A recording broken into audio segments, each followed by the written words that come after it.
I am beyond excited because my local Target finally has the G.I. Joe Classified series on the pegs, and I picked up the poet that didn't know it, Major Bludd, and I'll also be comparing him to his vintage figure, so let's get on with the show.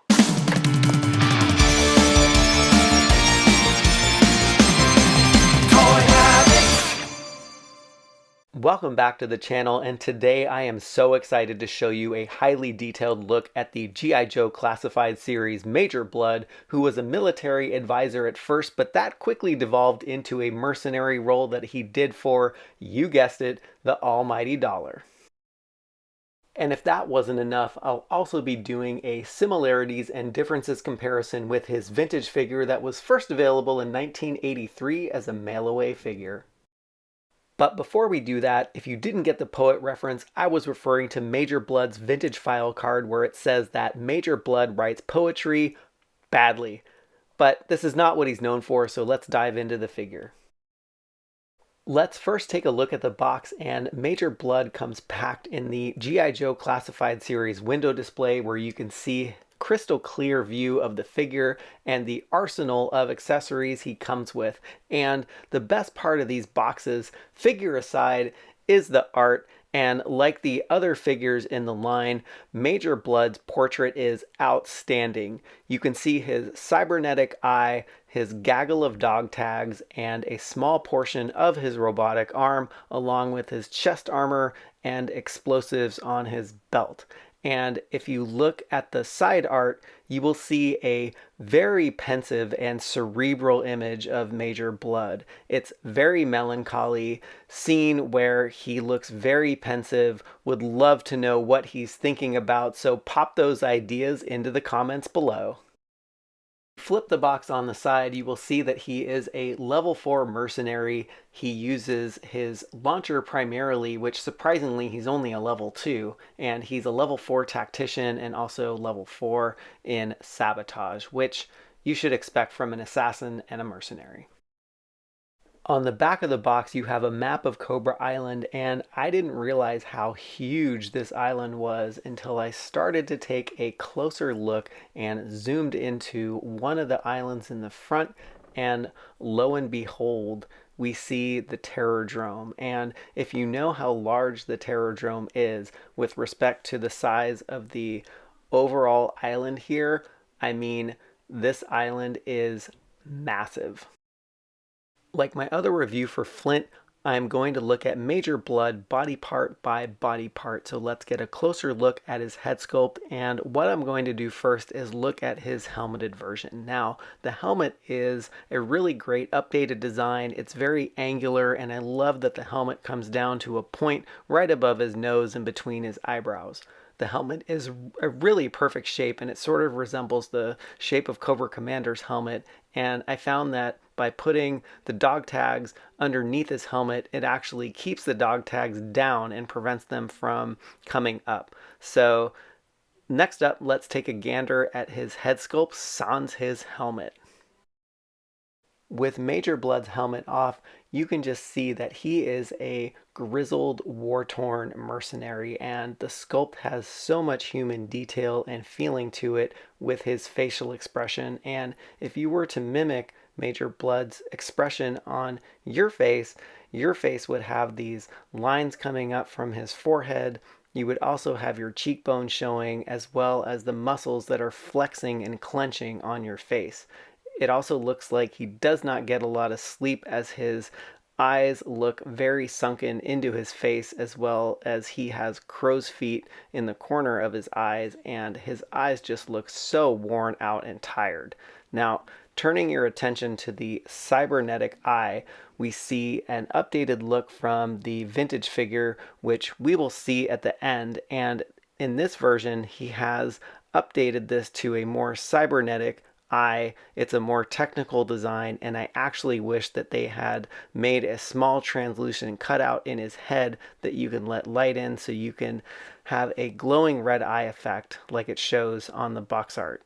Now, turning your attention to his hair has a touch of gray like the Grateful Dead song, and the hair is sculpted in more of a natural look, and the hair sculpts just keep getting better and better. And Overall, this is my favorite head sculpt in my collection, but that's really not saying much because I only have 3 figures right now.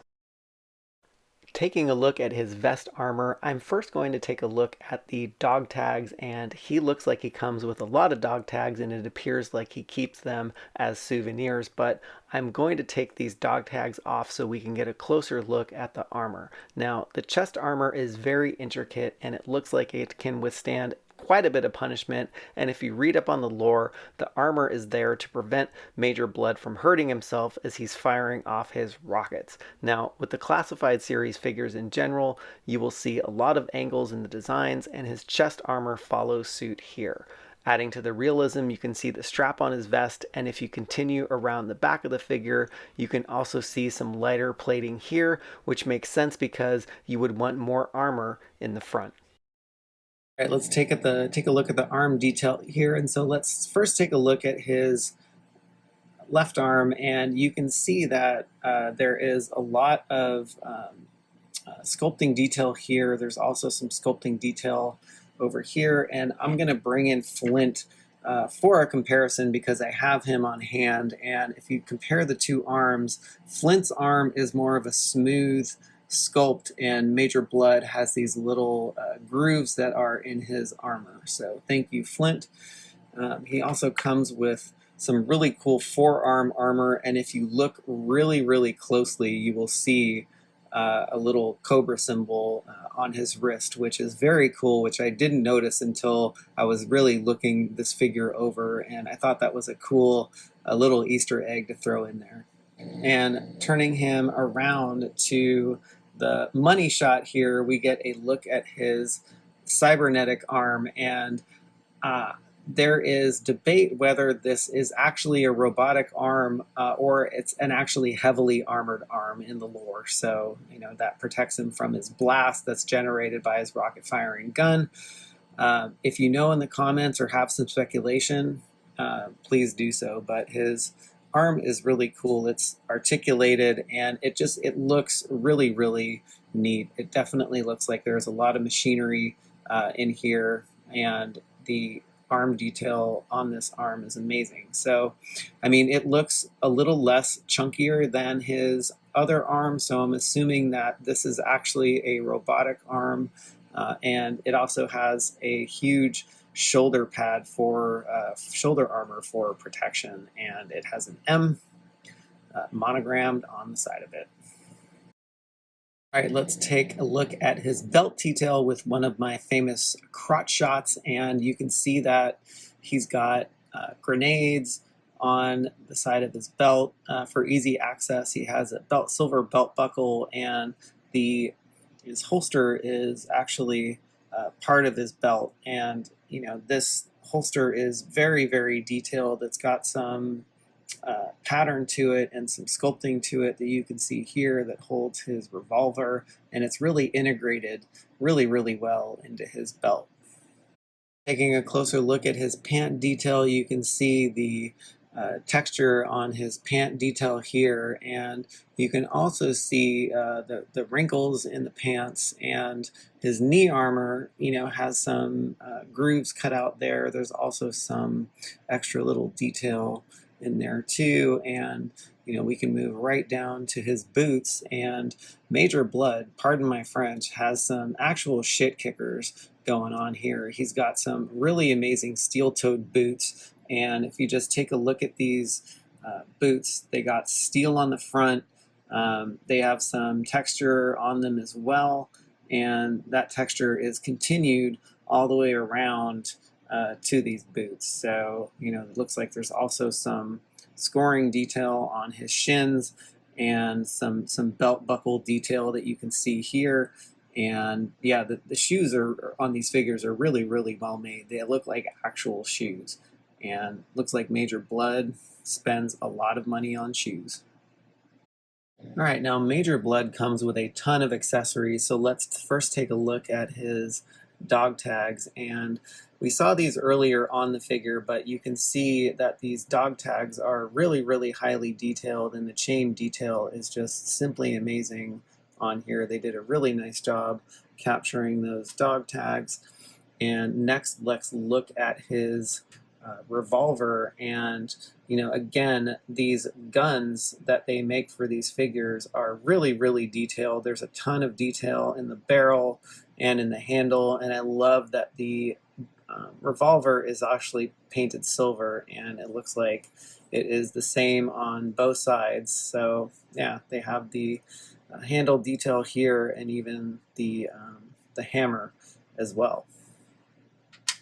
Let's next take a look at his helmet, and we did see this earlier, but I wanted to show this to you off of his head. You can see that there's a lot of detail here where it's curved and angular, and it just gives the helmet a lot more definition. And really my favorite part is actually the widow's peak in his helmet. So yeah, I think they did a great job there. And let's first take a look at his backpack. Now, this backpack deviates a little bit from the vintage line, as there is only 2 rockets that are stored here, but what's cool is the rockets come in and out. You can take them out, and they pretty much sit in right here.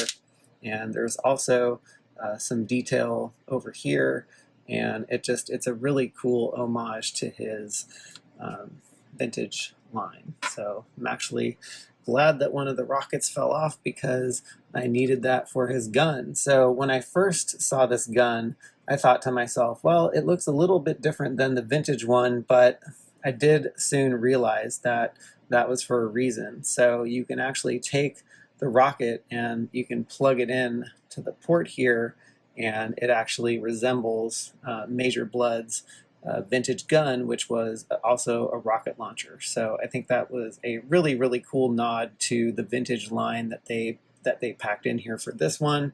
You'll also notice a port on the side of the gun. So it has a port that plugs into this hole in this backpack here, so you can store the gun on the side, which is brilliant.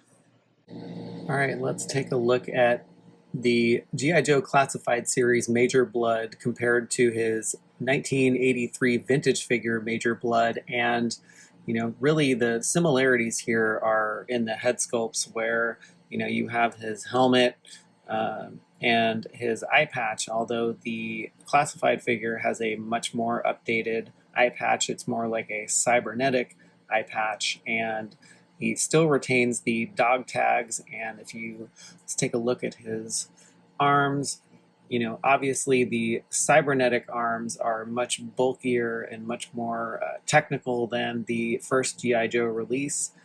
He also retains his side piece on his legs, and with his chest armor, he does have a plate, possibly to save himself for some backlash from his weapons that he's discharging. And the backpacks are really similar, and really the only difference here is they only made 2 spots for the rockets in the classified version, and there's 3 for Major Bludd here. And also Major Bludd can carry his piece on the side of his backpack, and unfortunately I don't have a Major Bludd's gun to compare, so we'll just have to leave it there.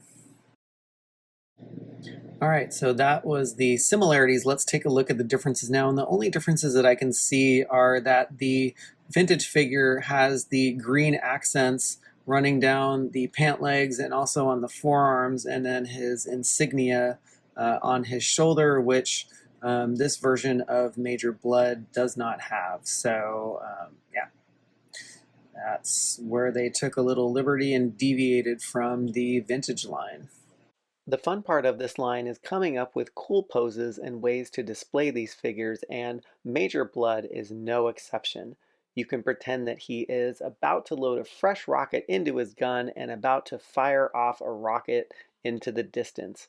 Or he can even have a sit down after a long day of busting some Joe ass. So if you made it this long, I wanted to personally thank you for watching, and please share your thoughts about Major Bludd in the comments below, and please subscribe to the channel to get alerted to new videos.